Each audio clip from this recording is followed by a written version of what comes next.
Hi, Midway. I'm here with my special guest, Marina, my daughter, and we are going to read Saving Winslow, chapter 35, 36, 37, and 38.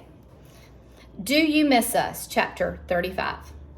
That night, Louis lay in Gus's bed under the quilt that smelled like his brother. He wanted Gus to come home. He wanted to ask him things.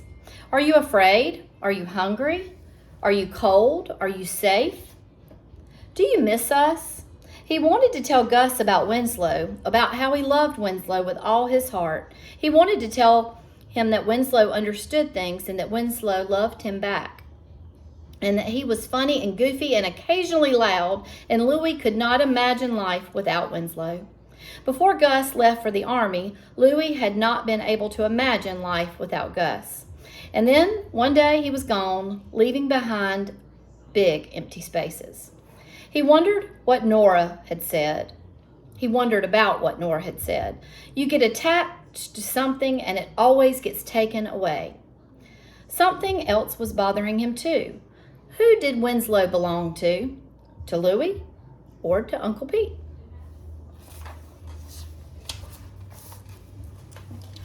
"36. He's not a dog."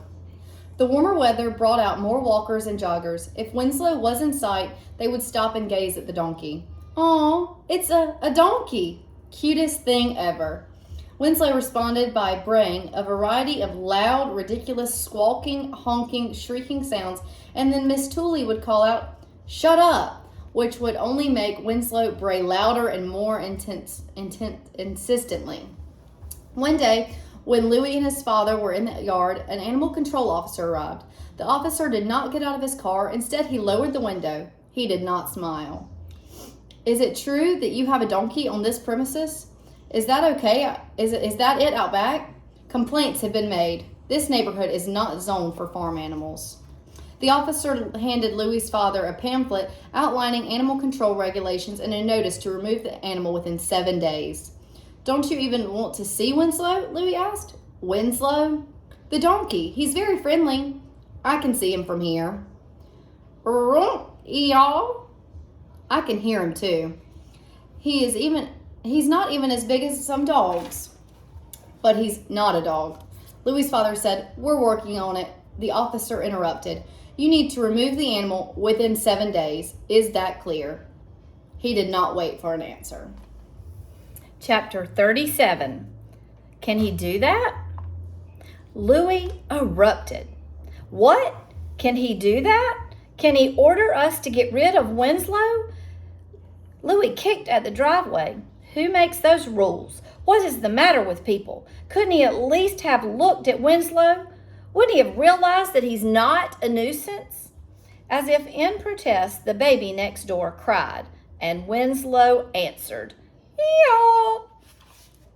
Miss Tooley opened her back door and called out, "Shut that donkey up. Shut your baby up." Louis's father put a hand on Louis's shoulder. "Not now. I don't care. That screaming baby is a nuisance. Let's get rid of it." "Louis, stupid people. I hate people. Louis." Chapter 38. You have a donkey?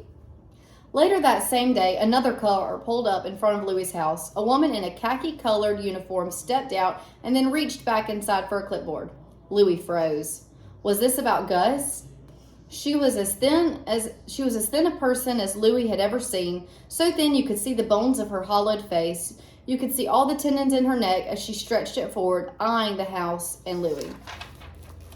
As she approached, Louis saw the badge on the pocket of her shirt. It said, "Board of Help." Beneath that was a small photo of the skeletal woman's face and name, Dolores. "Do you live here?" she asked. Her voice was crackly as it might disintegrate at any moment. "Yes." "Your parents home?" "Yes." Dolores checked her clipboard. "You have a donkey?" "Yes." Dolores tapped her clipboard with a pen and shook her head. "Can't have donkeys here." "It's only a little one, no bigger than a dog."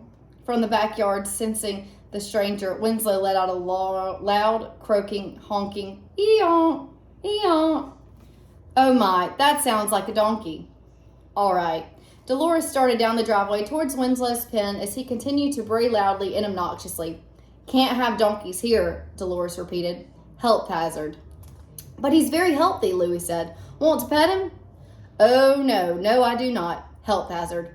Her dark eyes were like tiny marbles set back in her eye sockets. Ticks, fleas, fungi, not to mention the bacteria and feces. It was difficult to hear over Winslow's loud protest. In the what? Louis asked. The feces, the poo. What is your procedure for dealing with the feces? Earbongo.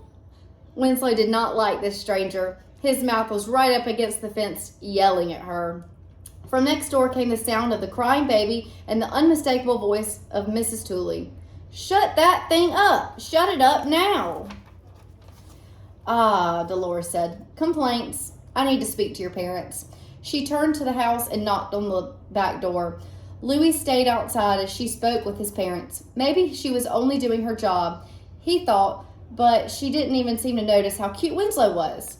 She didn't know that he had struggled to survive, nor that he could be gentle and loving. She didn't notice that he had no ticks, fleas, or fungi. She didn't care.